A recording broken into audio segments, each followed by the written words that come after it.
avons beaucoup échangé et à l'issue de ces échanges, je voudrais porter à votre connaissance les recommandations que le gouvernement entend mettre en œuvre avec les ministres qui sont là. La première recommandation, il est demandé au ministère des Affaires étrangères de veiller au respect des délais prévus pour le début et la clôture des inscriptions.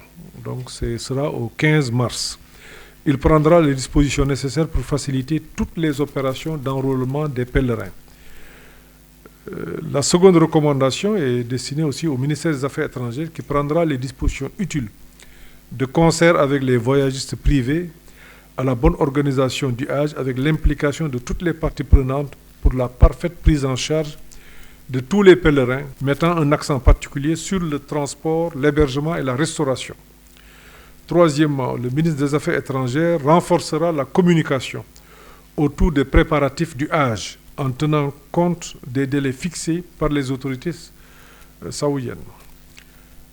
Quatrièmement, le ministre des Finances prendra les dispositions appropriées pour finaliser la procédure de mise en compétition des banques en vue d'obtenir le taux de conversion fixe du rial.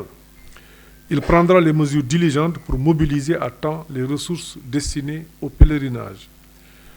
5. Le ministre de l'Intérieur mettra en place un dispositif spécial de production de passeports pour les pèlerins et veillera à assurer un accompagnement sécuritaire aux pèlerins au départ comme à l'arrivée. 6. Le ministre de la Santé est chargé d'élaborer et de diffuser un protocole sanitaire et mettra en place des équipes chargées de la visite médicale dans les localités prévues à cet effet.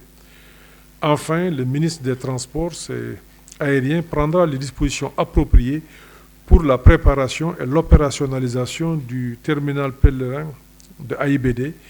Il prendra les mesures idoines pour une bonne participation du pavillon national Air Sénégal à cette édition 2024 du Hajj.